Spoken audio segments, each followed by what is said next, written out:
welcome to our video for the Lumen Christi Centre. I thought it'd be a good idea, instead of having pages of words, we can maybe talk to two of the people who have been involved with the project from day one. You all know Father Jan, our parish priest. He's been instrumental in the idea of the project, and Paul Zakilis from Paul Zakilis Architects, welcome to our interview and our video.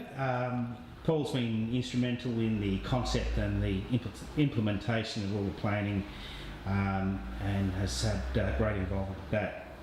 So I thought we'd asked our two experts a few key questions.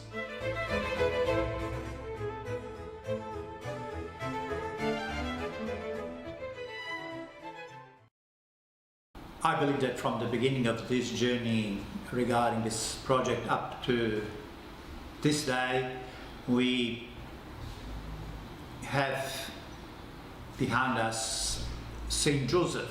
I remember the first feast of Saint Joseph the Worker that we celebrated at Labrador Church, and on that day it was a very heavy rain and storm. However, we came to church, and then after the church we had a procession, and after the procession we congregated in a little room of the annex.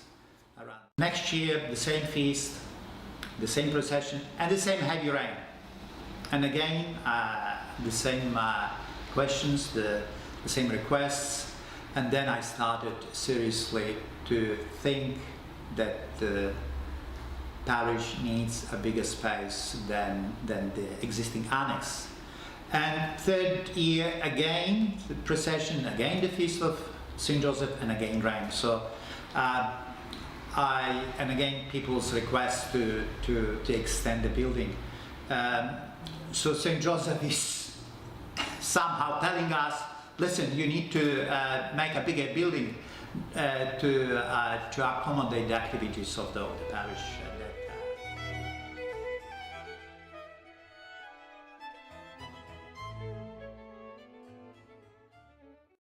Well, just finding the space on the site was difficult.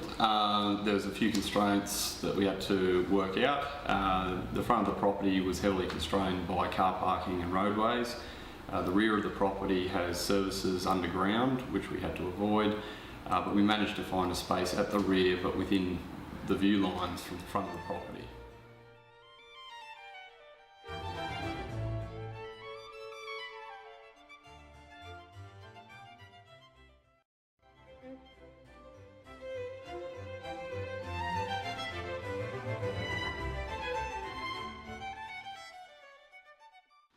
There is a long range of possible ways of using the building that we are going to have, beginning with sacramental program activities with the parents and the children, also the faith education groups and discussion groups, the Bible studies, the RCA program, Parish Pastoral Council meetings, and apart from these activities, the social activities like simple morning tea after Sunday Mass, refreshments or gatherings after funerals, craft groups, other activities that bring people together.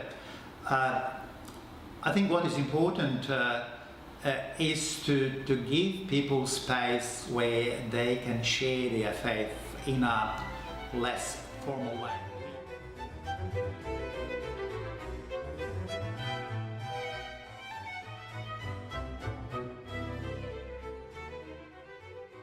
Definitely the symmetry of the building. The way it works is that there is a spine of a pathway on the side of the church. And from the front of the property you walk down that pathway straight into the front doors of the building. Everything's equal both sides, and there's some big bifold doors that open up into the garden. So on a lovely weather day they can be opened up. If the weather's not so good, they can be closed in.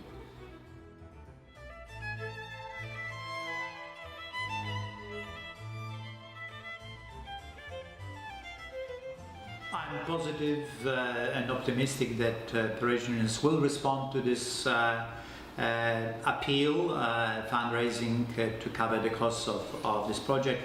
To me, a significant moment when I realized that parishioners are generous was a visit of Sister Fida from Iraq, when she came to the pulpit and told parishioners at Mary Immaculate a little bit about her ministry in Iraq, and she didn't ask for money. And after Mass, one or two parishioners approached me and they said it would be good to collect a little bit of money for her. And the following Sunday we announced a special collection to support the work of Sister Fida, and without any preparations or warnings, parishioners collected around $10,000. For me, was I couldn't believe that when I saw the figure.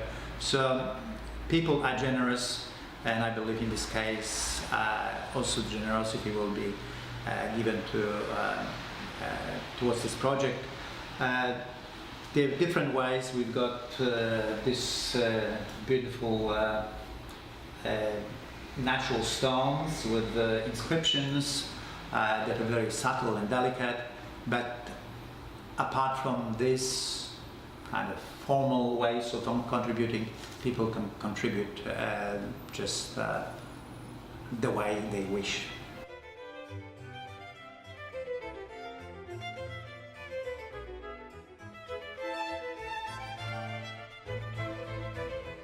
Fantastic. They add warmth to the building. It's a fairly contemporary building with a very light palette, and the stone introduces some traditional building materials while maintaining a contemporary architectural nature to the building.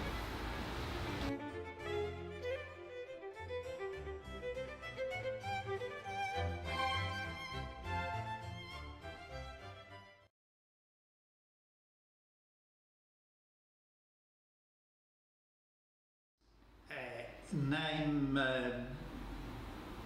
refers to Christ. It's easy to remember, Lumen Christi Center, LCC.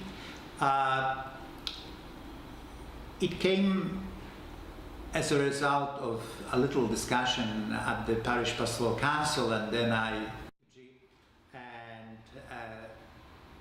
this name seemed to be the best way to identify the building. It's very biblical, very liturgical, as I said in the parish bulletin last week, a beautiful hymn of Bernadette Farrell, Christ be alive. But apart from that, this name appears in the liturgy of the Holy Week on Easter Vigil, when the priest brings the candle in. The first words that he sings, elevating the Paschal candle, is Christ be our light, which in Latin means Lumen Christi, and people's response is Deo gratias. So this is the Christ's light, and I believe that the parish will grow and will become more and more brighter in terms of their faith and their activities. Well, thank you, gentlemen, for your insights into this fantastic project. I'm sure it's going to be a great success, and we now put it in the hands of our parishioners and their generosity to come up with the results. Thank you. Thank you. Okay.